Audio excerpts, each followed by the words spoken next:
warahmatullahi wabarakatuh. Saya Sofia Fitriana dari Fakultas Hukum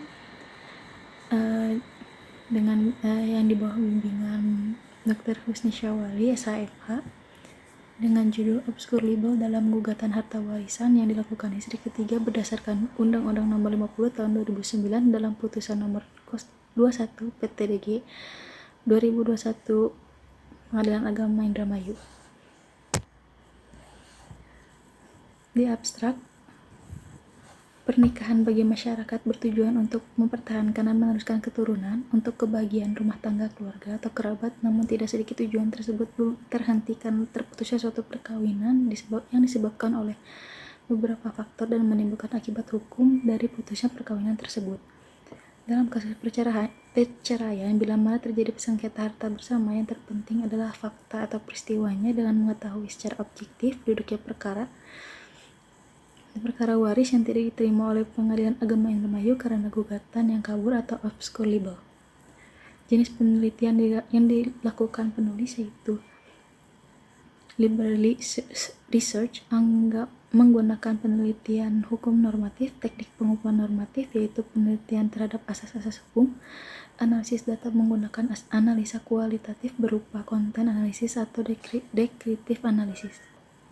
Landasan teori, yang pertama ada perkawinan, ikatan lahir batin seorang pria dengan seorang wanita sebagai istri dengan tujuan membentuk keluarga yang bahagia dan kekal berdasarkan ketuhanan yang Maha Esa. Kedua, harta bersama, harta yang didapatkan atas usaha bersama atau sendiri-sendiri selama masa perkawinan. Yang ketiga, obscur libel, gugatan yang terdapat unsur-unsur ketidakjelasan, kabur sehingga gugatannya tidak dapat terima atau bertentangan dengan ketentuan yang berlaku. Keempat, keadilan. Menurut L.J. van Apeldoorn, keadilan tidak boleh dipandang sama dengan persamarataan. Keadilan bukan berarti bahwa tiap-tiap orang memperoleh kebahagiaan yang sama. Metode penelitian yaitu ada yuridif normatif, deskriptif analisis, teknik kepustakaan, teknik deskriptif kualitatif, dan juga metode deduktif. Hasil penelitian dan pembahasan. Analisis penyelesaian gugatan obscur libel harta bersama yang dilakukan istri ketiga berdasarkan Undang-Undang Nomor 50 Tahun 2009, bahwa syarat formulasi gugatan salah satunya adalah fundamentum petendi serta petunum gugatan.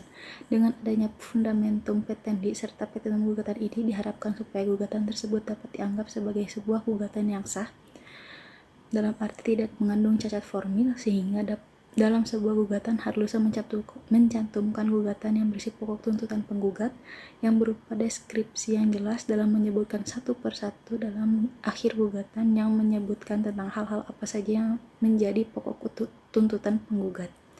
Fundamentum petendi harus memenuhi syarat jelas dan lengkap, sedang petendum harus memenuhi syarat terang dan pasti. Dalam fundamentum petendi, penggugat diketahui bahwa terdapat beberapa hal yang dapat dikatakan sebagai obscur libel.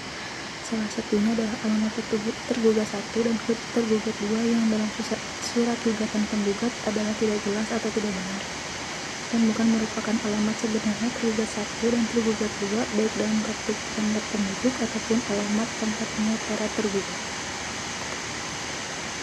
Terdapat beberapa aspek yang menimbulkan gugatan kabur, yaitu pertama, batas-batas objek sengketa tidak jelas, letak objek tidak pasti, ukuran disebut dalam gugatan berbeda dengan hasil pemeriksaan sengketa. Artinya objek sengketa yang tersebut dalam gugatan penggugat berbeda dengan surat dokumen resmi yang dikeluarkan oleh pejabat kelurahan di mana objek sengketa berada.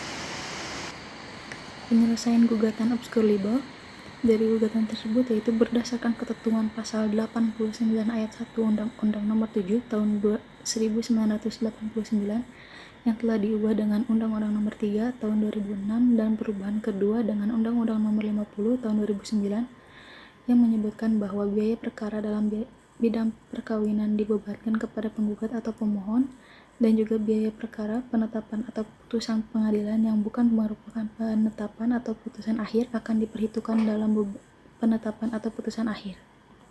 Kesimpulannya yaitu gugatan dilakukan istri ketiga terhadap anak dari istri pertama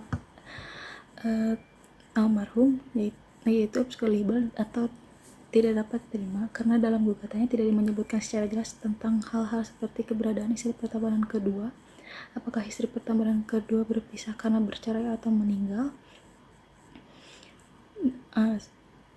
atau istri pertama dan kedua masih hidup atau meninggal, kapan istri pertama dan kedua menikah dengan almarhum, kapan seluruh objek sengketa dari gugatan penggugat diperoleh, sehingga mengakibatkan gugatan kabur dan mengandung cacat formil atau obskur libel. Sekian, terima kasih. Wassalamualaikum warahmatullahi wabarakatuh.